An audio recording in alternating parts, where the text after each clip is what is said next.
Thank you very much for inviting me for this great program, TEDx, Technology Innovation to Impact the World. I'm Professor Joel. I'm glad that I have this opportunity to share with you on some of my thoughts on how we can really have an innovation that impacts. Just to give you a brief about my work life, I studied engineering, petrochemical engineering, because I wanted to help solve the problems of nature, the community. Like we normally would teach in basic engineering, that engineering is application of science to solve human problems. I spent about 18 years in the oil industry. At a point, I discovered the community, the clientele, was too small.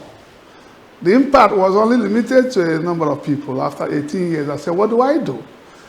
I knew that the next other place was the school, university. I went to the university where I could see 1,000 people, speaking to them, impacting them. I wanted a larger community. After about 13, 14 years again, I discovered the university environment was becoming small, because I realized that for you to have a big impact, your space must be wider.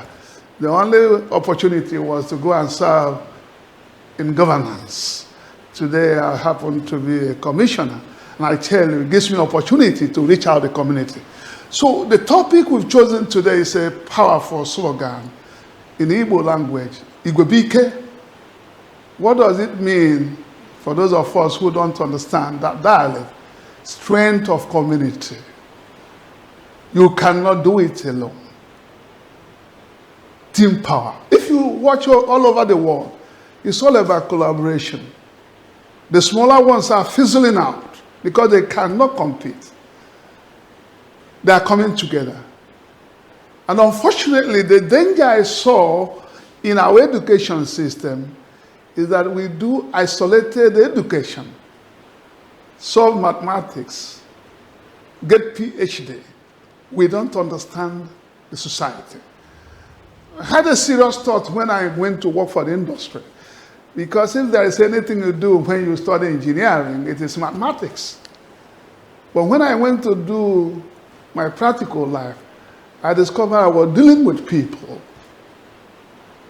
There was no mathematics. And most of us who were very wonderful, first class, couldn't do well in real life. Why? They never knew that education is more than getting a first class. It has to do with your intellectual capability, yes, but your emotional intelligence. And something happened that really brought to bear what we are talking today. We had a criteria for you to be employed. You must have first class, because we believe a first class student is diligent, he works hard, is intelligent. But one thing you see, they work in isolation. They come, because in the company, you need a team spirit.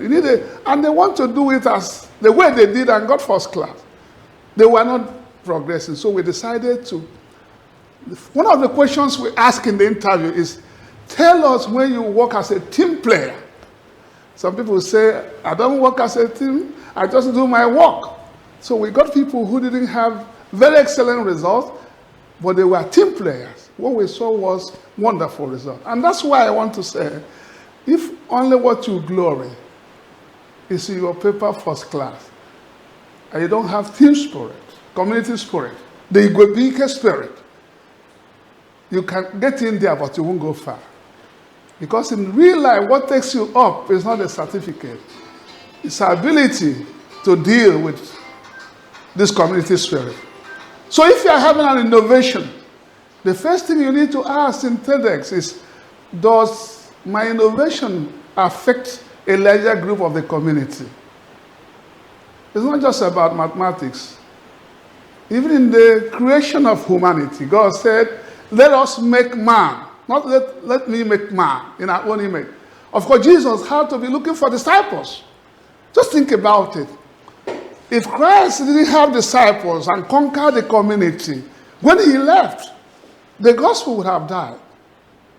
And so, this brings us to ask a very hard question. You would have thought that the richest people would be people who have PhDs, professors, but that's not the true story. They have clear visions, very diligent, but they are not here. Why? They are unable to relate with people, communicate their ideas. In fact, some of them die with their ideas. When I teach, some of my colleagues will say, I won't give my material to anyone. If I give, they will steal it. But I say, wait a minute. Because I see the students as my community. And part of the success story I have today is because I develop a team spirit with my students. I push them to work hard. At a point, I publish a paper when people say it's not possible. In 2 years, I have 60 publications. When others were rejecting PhD students, I was accepting them. And I pushed them hard. And so if you want to go far, you must have this liberal mind to have a team spirit. And so, you need to come up, develop a community of friends you can call upon when you have challenges. Who are your friends? I don't have friends. I do it myself. They can't do it well. No. You need to identify people around you that can help you take advantage of that to achieve your goals. What I do as a manager, I discover my strength is in people.